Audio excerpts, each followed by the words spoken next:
Ahojte. Čaute. Vítajte pri dnešnom tréningu McDonald's Cupu. Povedzme si pár rád k žonglovaniu. Efektívna práca s loptou, teda zručné a šikovné žonglovanie z vás spraví frajerských futbalistov. Aby sme žonglovanie zvládli bravúrne, treba si určiť správnu veľkosť lopty.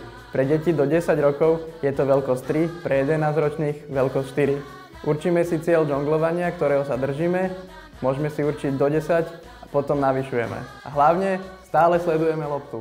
Poďme na to! Žonglovanie je jednou z foriem technického majstrovstva a zručnosti hráča, ako ovládať loptu. Začneme s jednoduchým žonglovaním. Loptu necháme odraziť od zeme a vykopneme špičkou. Pri žonglovaní platia základné pravidlá. Nenapíname sa a sme uvoľnení.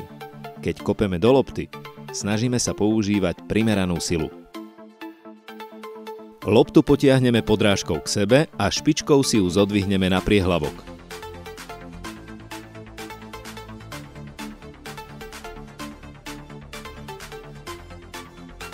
Loptu si zodvihneme na priehlavok a snažíme sa ju tam udržať čo najdlhšie. Striedame pravú a ľavú nohu. Vždy máme očný kontakt s loptou. Cvičenie vykonávame oboma nohami a zároveň trénujeme aj rovnováhu. Pozor, nikdy nežonglujme dlho s loptou pomocou svojej dominantnejšej, šikovnejšej nohy, aj keď to môže byť jednoduchšie. Je totiž veľmi dôležité spevniť si obe nohy a tým oba členky. Žonglovanie si vieme sťažiť tým, že budeme cvičenie opakovať viackrát, napríklad dvakrát pravá noha, dvakrát ľavá noha a postupne môžete zvyšovať počet opakovaní.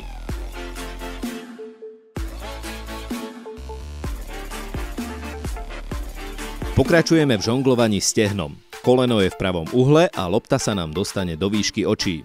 Ako začneme? Loptu si môžete jednoducho vyhodiť rukou do vzduchu.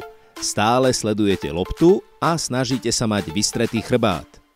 Alebo pre šikovnejších, najprv žonglovať nohou a následne vykopnúť na stehno a pokračovať v žonglovaní. Ak si sa v žonglovaní zdokonalil, môžeš pokračovať napríklad v sede.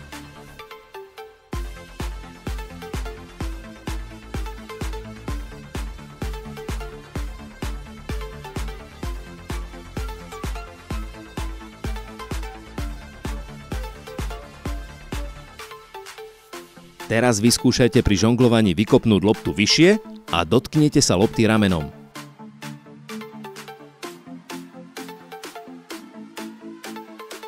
Vyskúšame aj náročnejšie cvičenie. Počas žonglovania skúsme loptu vykopnúť dostatočne vysoko, aby sme ju zachytili za hlavou a medzi lopatkami. Musíme byť šikovní a pozorní, kam lopta dopadá, predkloniť sa a zastaviť, aby sa lopta udržala a nespadla. Nie je to ťažké však? Či?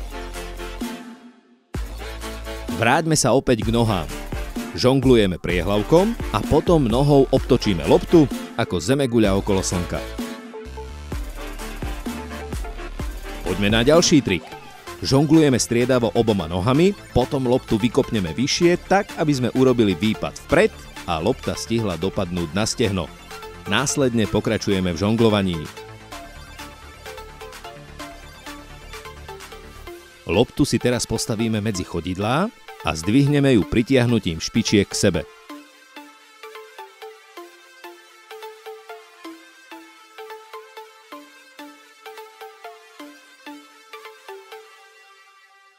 Teraz vyskúšame loptu zodvihnúť tak, že ju máme medzi chodidlami.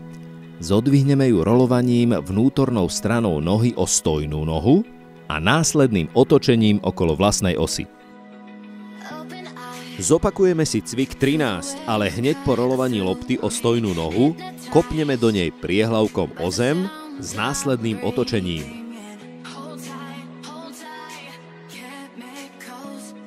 Loptu si teraz potiahneme pravou podrážkou, pravým priehlavkom ju nadvihneme a druhou nohou posunieme obkroč s poskočením.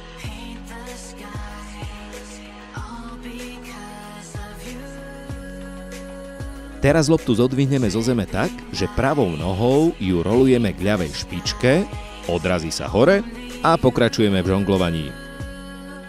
V ďalších cvičeniach si ukážeme rôzne možnosti cvičení so sensballom.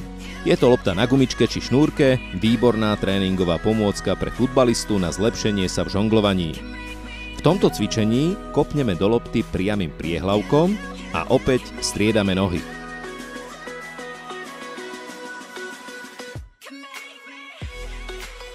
Malá obmena, kopeme do lopty vnútorným priehlavkom, opäť výmena nôh. Pri cvičení so sensballom získame väčšiu istotu a lepší cit pre loptu v oboch nohách a zároveň rozvíjame koordinačné schopnosti. Opäť zmena, kopeme do lopty striedavo priamym a vnútorným priehlavkom. Sensball má veľkosť lopty 1. Vďaka tomu sa lepšie sústredíme a rýchlejšie zvládneme nové cvičenia s loptou.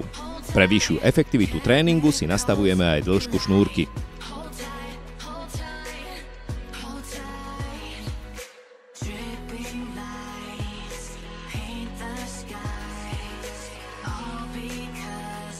Pri poslednom cviku striedavo kopeme do lopty vnútorným priehlavkom a pätou rovnakej nohy.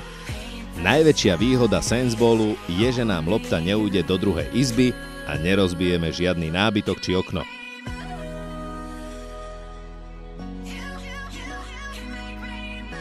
Na záver, nezabudnite určite na stretching.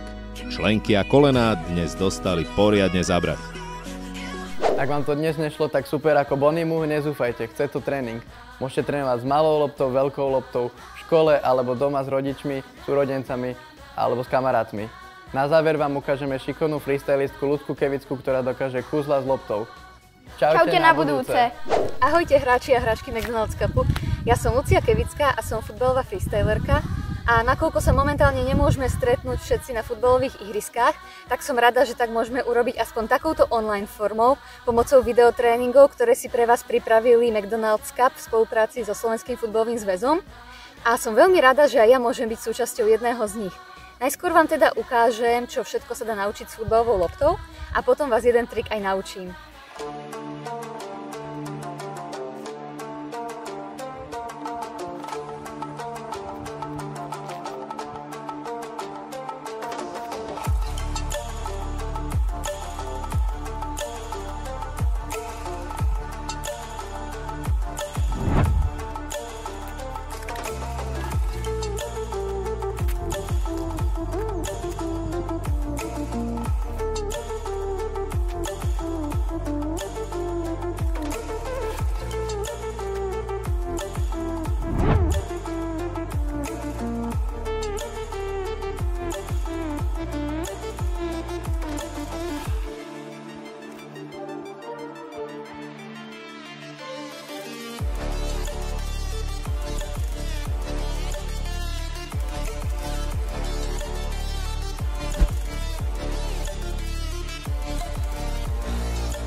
A teraz ste na rade vy. Poďme sa spolu naučiť jeden trik.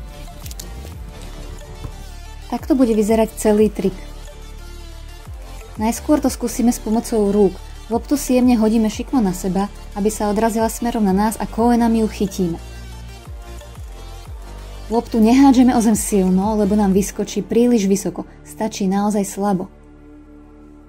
Nakoľko ste sa v rámci tohto videotréningu učili žonglovať, tí, ktorí to už viete, môžete skúsiť chytiť loptu medzi kolená priamo zo žonglovania takto. Tak a máme tu záver tréningu. Dúfam, že sa vám páčil a že budete trénovať žonglovanie aj triky, ktorými sa budete môcť potom pochváliť kamarátom po futbalovom tréningu, aký ste šikovní. Snáď sa čoskoro vidíme, ahojte!